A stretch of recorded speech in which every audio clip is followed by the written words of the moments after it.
Bueno, quedan 10 minutos para que esto empiece oficialmente, pero si quieren empezamos ya y nos quitamos toda la chorrada de quién soy yo y todo eso, que no le interesa a nadie.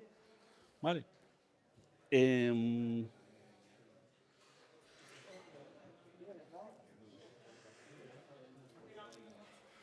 bueno, ese es mi nombre, esta es mi dirección de correo, por si alguien se quiere poner en contacto conmigo, encantado. ¿No tengo micrófono? Ah, y en todas las redes sociales, pues por ahí seguramente me encontrarán como Euríbates en casi todas las redes. Pero basta de hablar de mí. ¿No se escucha?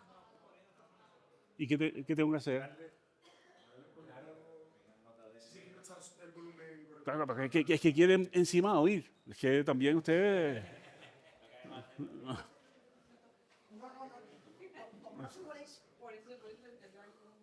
¿Qué hago? ¿Grito más o...?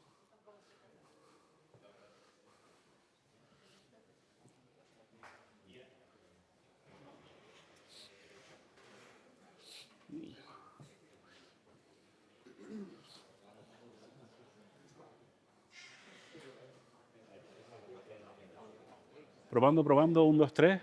Siempre había querido decir eso.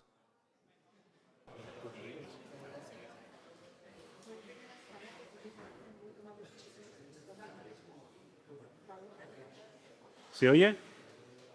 ¿Se oye ahora? 3 hamburguesas, una sin queso, para la mesa 5. ¿Vale? Vale, pues ahora, mira, perfecto. Pues nada, ¿de qué va la charla? De estados imposibles, de cómo evitarlo, eso es muy al grano, esto es lo que vamos a ver. 4 puntitos, muy sencillos, ¿vale? Digamos que esto de evitar estados imposibles es un principio de diseño, que como todo principio de diseño no se aplica tampoco a ciegas, sino hay que ver cuándo se aplica, pero en general es una buena recomendación. ¿Y qué se puede aplicar? Pues para tipos de datos, estructuras, bases de datos en todos lados. ¿Vale? Y la idea es lo que está ahí, ¿no? Reducir o eliminar los estados en los que pueden estar los datos. Idealmente eliminarlos. ¿Cómo los eliminamos? Pues haciendo imposible que esos estados se puedan representar. ¿Vale? Voy a empezar con un ejemplo muy, muy sencillo, que sería nada más basado en datos reales. No puedo decir quién programó esto. Pero bueno, había un sistema de publicaciones que era muy sencillo, que tenía, digamos, un estado que era publicado. Nada más que esto, ¿vale? Sí, no, ¿vale? Y las cosas se empiezan a complicar y tus jefes te piden cosas y tal, y al final era un rollo que había, bueno, pues en preparación, en borrador, publicado. Esos fueron booleanos que se fueron añadiendo a la base de datos, ¿de acuerdo? ¿Qué pasa? Que hay una serie de reglas que habría que respetar. Si una publicación está en preparación, no debería ser un borrador. Si es un borrador, no debería estar en publicado, ¿vale? ¿Cómo manejas eso? Pues lo manejas con chequeos, haces test. Oye, coge esta publicación, públicala y verifica que no esté ya en preparación, ¿vale? Bueno, pues estas cosas pasan, ¿no? Tenemos una cosa muy simplificada, ¿vale? Una publicación, un título y tenemos estos test booleanos. Este tipo de cosas se suelen dar, ¿de acuerdo? El problema lo ven todos, ¿no? Tenemos estados. ¿Esto es un borrador? Pues, sí o no. No está claro. ¿Por qué? Nuestro sistema permite la representación de un estado que en teoría es imposible, o nosotros definimos como imposible. Este no debería poderse hacer. Pero el sistema te permite esta representación. ¿Vale? Bueno, pues una posible solución, en vez de tener un booleano, vamos a tener un campo estado. ¿Se ve bien? ¿Al fondo se ve el texto más o menos? Bueno, aquí hay unas clases y bueno, aquí tienes un estado. Ahora el boletín solo puede estar en esos 3 estados y son mutuamente excluyentes, ¿de acuerdo?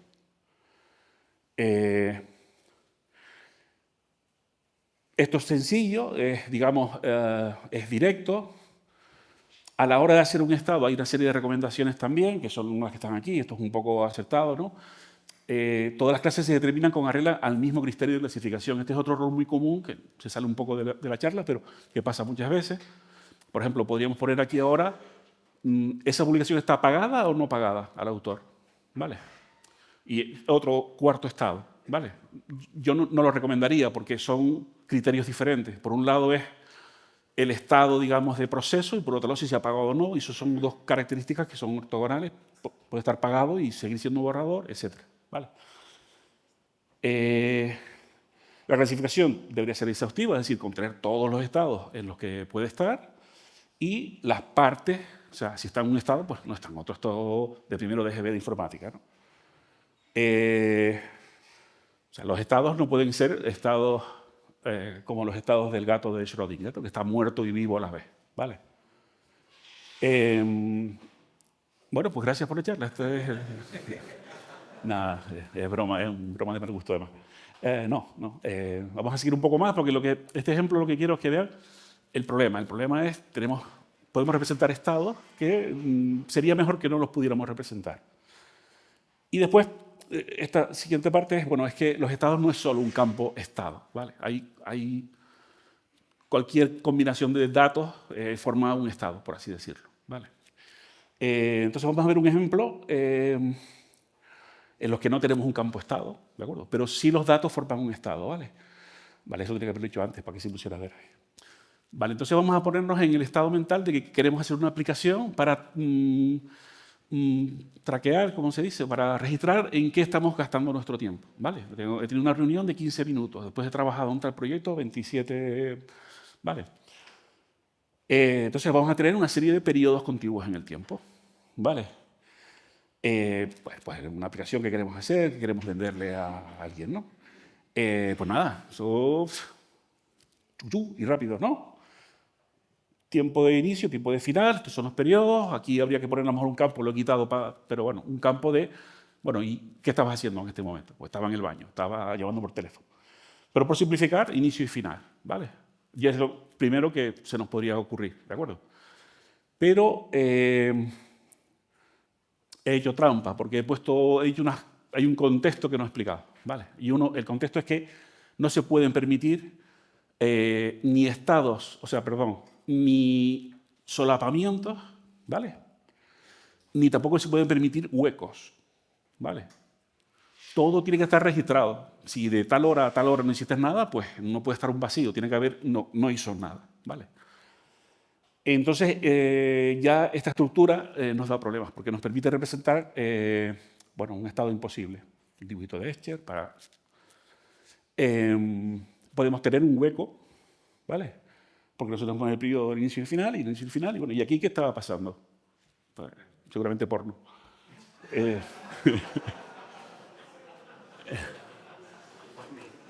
Y también puede haber solapamiento, ¿vale? Esto en la vida real podría pasar que tú estés a la vez reunido y trabajando, e incluso porno, pero nosotros no lo vamos a permitir en nuestra aplicación, ¿de acuerdo? No vamos a permitir ni una cosa ni la otra. Bueno, ¿cuál es el problema? Pues como ven, el problema es, aquí es que hay una redundancia, ¿vale? El periodo final de cualquier etapa, vamos a llamarlo así, tiene que coincidir forzosamente con el inicio de la otra. Por lo tanto, hay una redundancia de datos, ¿de acuerdo? Y muchas veces, bueno, pues un poco como normalizar la base de datos. Esta redundancia es mala, nos produce muchísimos problemas, ¿de acuerdo? Entonces, una propuesta podría ser, en este caso, pues, eliminamos la fecha final. Marcamos solamente la fecha final. ¿Y cuándo acaba esto? Pues mira la siguiente etapa, cuando empezó, esta es que acabó la siguiente, ¿de acuerdo? O sea, simplemente, de lo que teníamos antes, una lista de fechas, una lista de timestamp, ¿no? ¿Ventajas de esta representación? Pues, por ejemplo, no sé si me dio tiempo de... Sí, voy a poner un ejemplo, ¿no? La gente que tiene una etapa y dices, tengo que dividirla en dos, ¿vale? Porque en realidad esta primera media hora hice esta cosa y esta media hora hice esta otra. ¿Cómo lo haríamos? Pues, bueno, tenemos que localizar ese periodo que queremos dividir, ¿vale? Tenemos que, o quitarlo de la base de datos y entonces insertar los otros dos, teniendo en cuenta que las fechas coincidan de principio y de final, porque si no hemos creado un hueco. pues seguramente eso, pues podríamos o modificar el periodo anterior, insertar un nuevo periodo para ese hueco que acabamos de hacer, verificar las restricciones impuestas. Eso en el primer ejemplo, cuando teníamos una marca de principio y una marca de final. En el segundo, que es añadir una fecha. Ya está, ¿vale? O sea, voy a volver un poquito para atrás.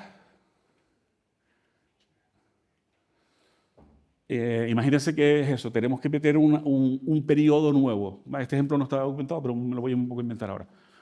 No es coger este y dividirlo en dos, sino tengo un periodo nuevo, ¿de acuerdo? El periodo nuevo podría estar aquí. Pues sería, lo ven, un coñazo también, ¿no? Tengo que localizar este periodo, ver qué está contenido dentro del periodo, quitar este, escalarlo así, insertar otro aquí, que me deje un hueco y ahora meter el nuevo, ¿vale? Y eso porque hemos tenido suerte y la etapa que vamos a meter cabe aquí dentro, pero si la etapa está aquí, todavía se complica más, ¿de acuerdo? Con el sistema, con el segundo sistema, es otra vez insertar una fecha, ¿vale? Nos complica un poco la consulta, digamos, a la hora de... Porque no puedo simplemente leer un registro de la base de datos, tengo que leer un registro y el siguiente para poder saber dónde empieza y dónde acaba. A ver por dónde iba.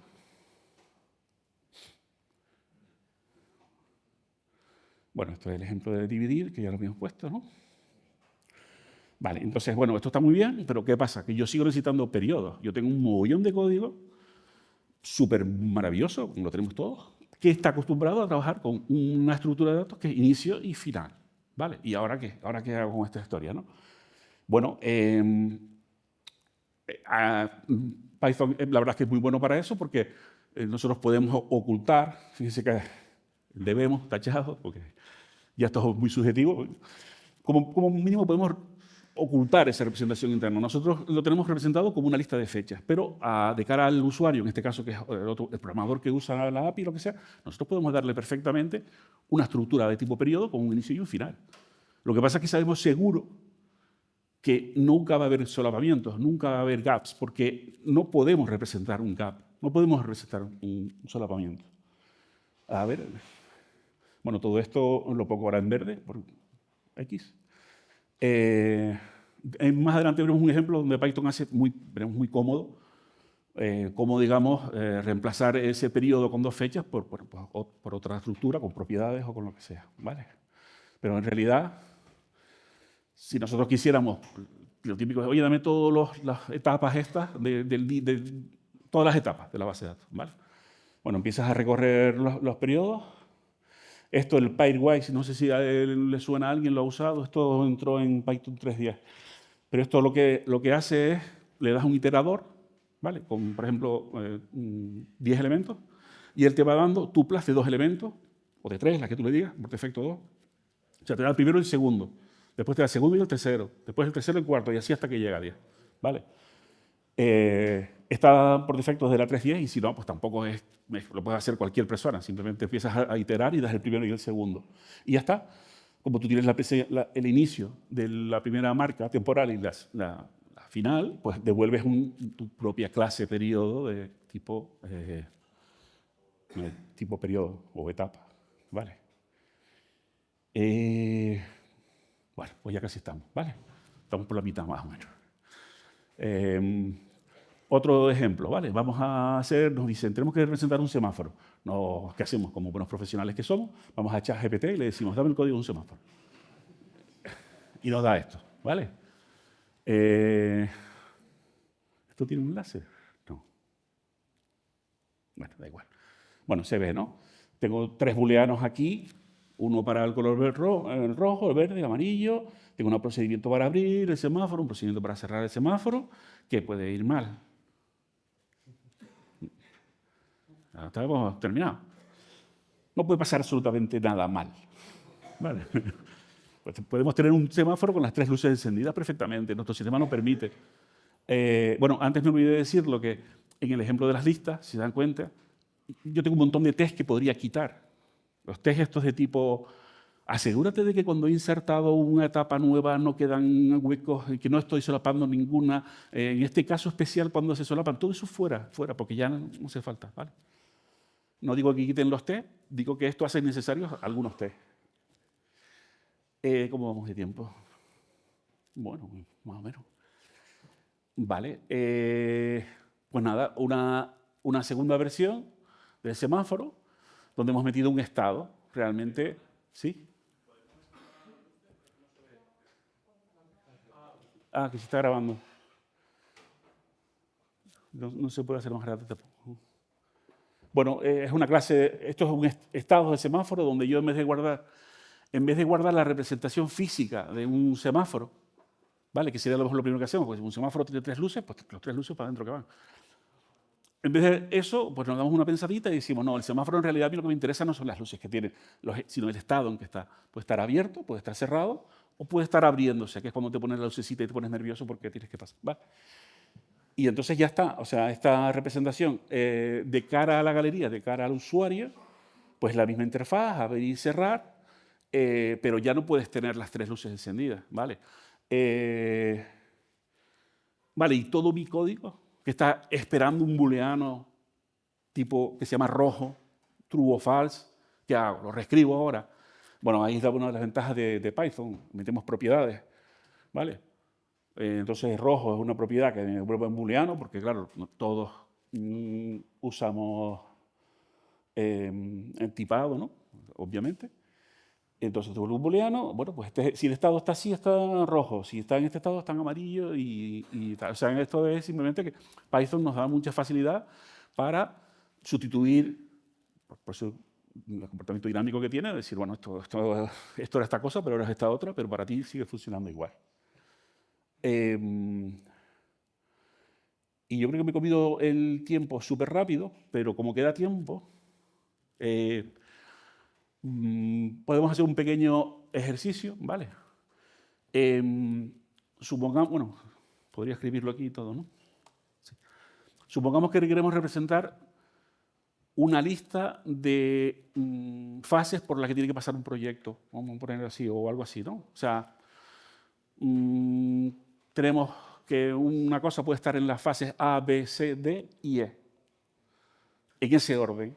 Y además queremos guardar en qué estado estamos ahora mismo, ¿vale? Voy a hacer live coding, que leche cacharro porque no voy a ejecutar absolutamente nada, pero voy a abrir el Vim, ¿vale?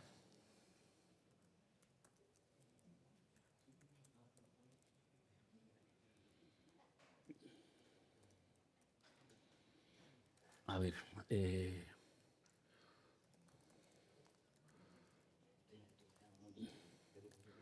hacemos una clase. Bueno, ni siquiera nos hacemos una clase, no hace falta una clase. Tenemos un diccionario. ¿Se ve? O lo pongo más grande.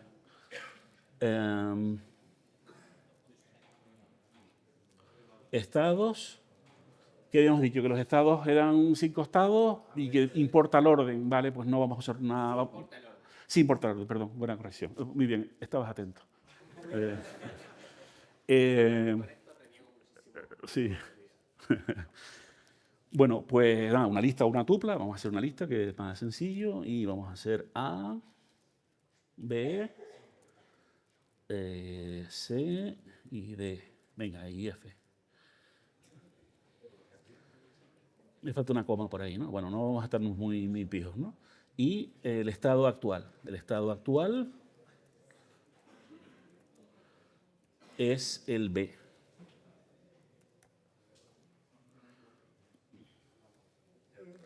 ¿Vale? ¿Se ve? Un poquito más grande, yo creo. No. A ver.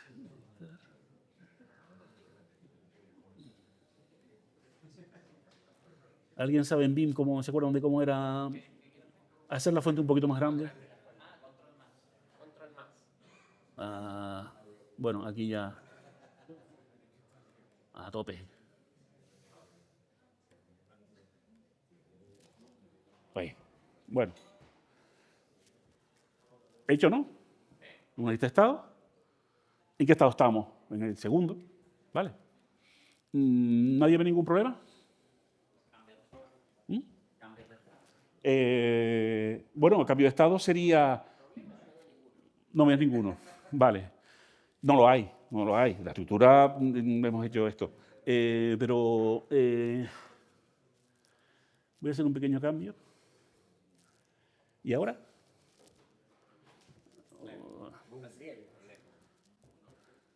Esto se suponía que era la lista de los estados posibles, pero ¿y esa Z? ¿Qué cojones es esa Z?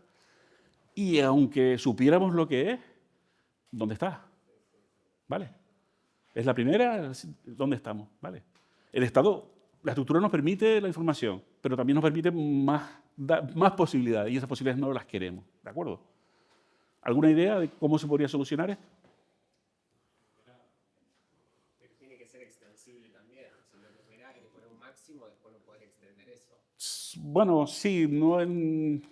A ver, entiéndase claro, los estados, hemos puesto letras A, B, C y D, pero se podrían ser instancias de algo o unas claves en la base de datos que...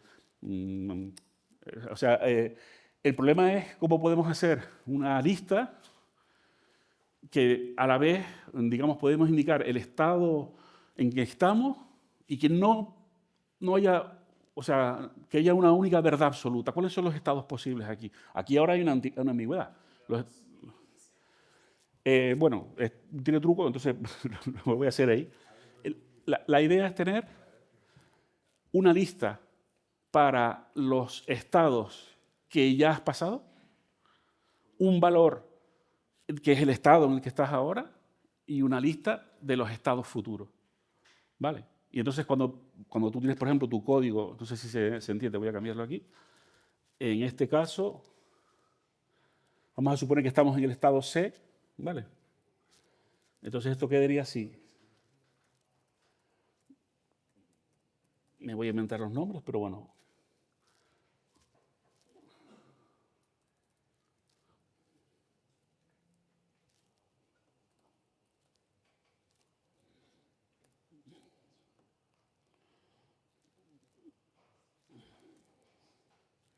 Esto es súper divertido, ver a una persona escribiendo en pantalla.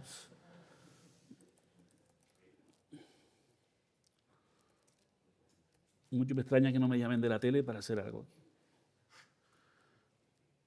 Vale.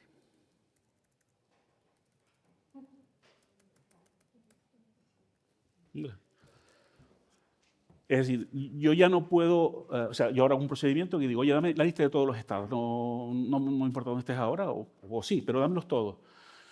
Claro, mi procedimiento antes lo único que hacía era devolver aquella primera entrada de la estructura, los estados. Ahora lo que tiene que decir es, bueno, empiezo por procesados, A, B, hago un YEL del actual, cuando termine esa lista, o sea, devuelvo el actual, y empiezo a devolver los siguientes. ¿Vale? Que soy el último, estoy en último estado, pues entonces en procesados los tendré todos, y siguiente será una lista vacía y estaré en el estado Z. Yo no puedo ahora crear un estado Z, como antes. El estado Z lo tendré que poner en algún lado. Entonces, me puedo equivocar. El estado Z puede ser incorrecto, todo eso está. Pero yo no puedo representar un estado que no sea... o sea, si meto una Z ahí donde sea, cuando llame el procedimiento que diga, dame todos los estados, va a estar esa Z. Pero entonces, en la definición de la data class hay que usar procesados anteriores siguientes y tener un service que te maneje los cambios de estado. Bueno, claro, sí. ¿Cómo se definiría la data class con esa estructura? La data class tendrías que decir, pasa al siguiente estado, por ejemplo. Podrías tener, sí, sería poner, bueno, no voy a escribirlo para no perder tiempo, pero me sigues, ¿no? Data class, procesados, no sé cuándo, no sé qué.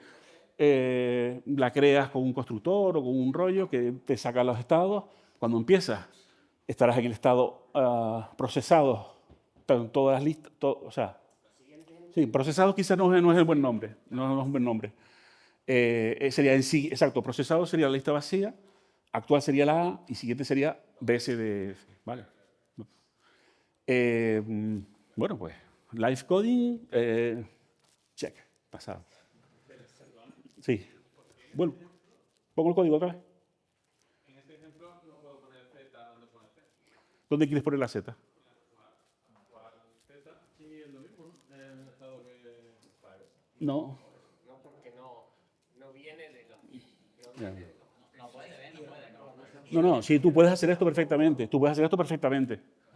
Pero tu fuente de verdad de cuáles son los estados, ¿cuál es? El procedimiento que dijimos antes, el procedimiento que va a recorrer que va a ser y el A, y el B, y el Z, y el D, y el F. En el otro caso había la ambigüedad de que en el otro caso no pude hacer todo el código, pero sería, no, lo que hay en la lista de estados. Entonces, me dijo A, B, C, D, F, ¿no? Pero y hay un estado Z ahora de repente que no sabemos de dónde salió, que no debería haber salido. Pero estas cosas pasan. Bueno, pues hagamos test y tal. Entiéndase que parece que estoy en contra de los test. Los test cojonudos. Pero si no lo podemos evitar, mejor. Yo creo que tiene que haber un ejemplo que esto funcione fantásticamente, pero yo no lo veo. Es decir, en el ejemplo que hemos puesto antes, si el estado actual no está dentro de la lista de estados posibles, no funciona. O sea, te salta un error el validador. Entonces, Claro, esto puede haber... Claro, tienes que escribir un validador. Claro, pero ahora estás escribiendo una función que te mueva de un lado para otro los estados. Es decir, ¿no? Claro. A ver, esto... Tiene que haber un ejemplo específico para esto que tiene que ir maravilloso, pero yo no lo veo. Esto no se refiere a que vayas a escribir menos código, ni más código, ni mejor ni peor. Significa que que no puedes representar, tú no puedes representar aquí eso, un estado que no tengas contemplado, porque el estado lo tendrás que poner o aquí, o aquí, o aquí. No tienes otro sitio donde ponerlo. Sí, antes yo podía decir el estado, el ejemplo que estaba. Yo tengo estados A, B, C, D, F. Y a la hora y el actual solo puede ser uno de los que hay en esa lista. Porque O no, ¿por qué no? Estamos hablando de la estructura de datos, nada más. La estructura de datos lo aguanta todo. No, pero se puede. Lo que se trata de charla es de minimizar el riesgo de poder tener un estado inválido. Sí. Tú estás diciendo eso, ¿no? Yo digo, bueno, yo he metido mi código de validación y por lo tanto, nunca mi código no va a permitir eso, porque el tío dice, no, si este estado no es posible. Y tienes toda la razón, pero estás equivocado. Tienes toda la razón porque eso es así, pero después en el código sabemos lo que pasa. Alguien ha llegado y ha dicho tal, y hay una función que hace un parche que no sé qué rollo, y te toca la estructura de datos sin pasar por tu validador, y ya. Y eso te detecta un error, y lo detectas, y lo arreglas. Con eso ese error no te puede pasar. Solo necesitas que te dé la lista de estados posibles y con esa estructura vos podés hacer que no exista un posible estado inválido porque tenés a todos en una misma lista. pero pides la lista de estados posibles. Sí, solo Sí. Poner un estado solo de los posibles. Y antes poner una lista de estados posibles para poner un estado solo posible. No, pero no tenía forma de validar cuál era el estado actual porque no representaba un Sí. La diferencia con el anterior es que acá el estado actual no está ni en los procesos ni en los siguientes, no hay un resultado nunca. En la otra hay una agrupación de estados. Puede ser que esté en la lista de estados posibles y también en el estado actual. Tú fíjate que yo te pido, quiero que me saques un listado con los estados en orden, ¿de acuerdo? Quiero que me hagas una función que me devuelve los listados A, B, C, que sea, y un booleano, que solamente va a ser true cuando estemos en el estado actual. Con la estructura actual tú podrías ver A false, B false, C false, D false, E false. ¿Y esto? No, es que está en Z. ¿Cómo que Z? ¿Lo ves? Es que estás intentando ver el código y yo el código no lo estoy discutiendo. Estoy diciendo la estructura de datos. Esta estructura de datos, si tú dices, ¿cuál es la fuente de verdad de los estados posibles? Lo que devuelva este procedimiento, punto pelota. Y este procedimiento debe devolver A, B, Z, C, D, F. Tú dices, no, cámbiale la Z y ponle H. La fuente de la verdad, te va a dar la H. Y si en la Z le ponemos una D, ya sí estaríamos... ¿Cómo? Si en actual ponemos una D... Sí. Ahí sería, sí, ese problema no lo tenemos ahí, ¿vale? Ahí sí tendrías que ya meter código de decir, no puedes hacer esto, etcétera, ¿vale? De todas formas, claro, en estas cosas claro, la recomendación nunca tocas la estructura, siempre vete por un procedimiento que haga lo que tengan que hacer. En este caso el procedimiento sería avanzar, ¿no? Pues no hace falta que le des ningún parámetro, ninguno. Tú le pasas esta estructura y dices, avanza. Tío, te coge la Z, te la pone allí, coge la D, te la pone aquí, y ese código lo puedes testear, perfectamente, totalmente aislado, y debería funcionar bien. Claro, yo cojo ahora la estructura de esto, y además esto es Python, que es súper dinámico, yo meto otra entrada aquí que ponga matraca, tururú, pues claro, no sé, vale. Ay, qué bien. Hostia, me pasé un montón, ¿no? A ver, ¿qué queda? Resumen. Estados imposibles, son chungos. Deberíamos de echarle una pensadita. Yo lo único que quiero que se lleven a casa es, hostia, vamos a echarle la pensadita a ver si podemos encontrar una forma de que este Estado no se pueda representar, porque eso nos va a ahorrar un montón de test y un montón de problemas que nos pueden llegar. Tener en cuenta que el Estado no es solo un campo que nominalmente pone Estado, un campo, sino es simplemente, con el ejemplo de las fechas, ahí hay una estructura de datos que impone un Estado, ¿vale? Y eso también hay que mirarlo. ¿Dónde puedo aprender más de esto? Pues aquí hay 2 charlas. Las presentaciones se suben, ¿no? Me imagino, después, ¿no? Si no, bueno. Si no, buscan GitHub Euríbates y esto, en el repositorio está la presentación. Y estos 2 enlaces son muy buenos. Sobre todo el segundo están súper bien. Esto se aplica mucho más en lenguajes con tipados fuertes, claro. Porque ahí sí que tiene unas garantías buenas. Entonces, en Python tiene esa naturaleza dinámica pero no significa que no podemos aprender de ellos y usar. Yo tengo unos principios morales muy claros que siempre que pueda robar algo, róbalo. Pues, y ya para acabar, yo solo quería que pensáramos un poco, no sé si se ha movido toda la movida esta de Ruby, todo esto que ha pasado con el lenguaje de Ruby, que hay una follón, unas peleas, que si la propiedad del repositorio de uno, no sé si están enterados de ese rollo. Yo le deseo lo mejor a la comunidad de Ruby, me parece gente estupenda, ojalá salgan de esto y seguro que salgan súper bien, pero apreciamos lo que tengamos. Nosotros, ¿qué estamos discutiendo? Python 3.14, Python, pi, lo pilla, Python. O sea, eso hay que tenerlo en cuenta. O sea, la comunidad, tenemos que aplaudir a la comunidad. Y yo creo que con esto ya acabo ya, ¿no? Sí, esto es todo, amigos.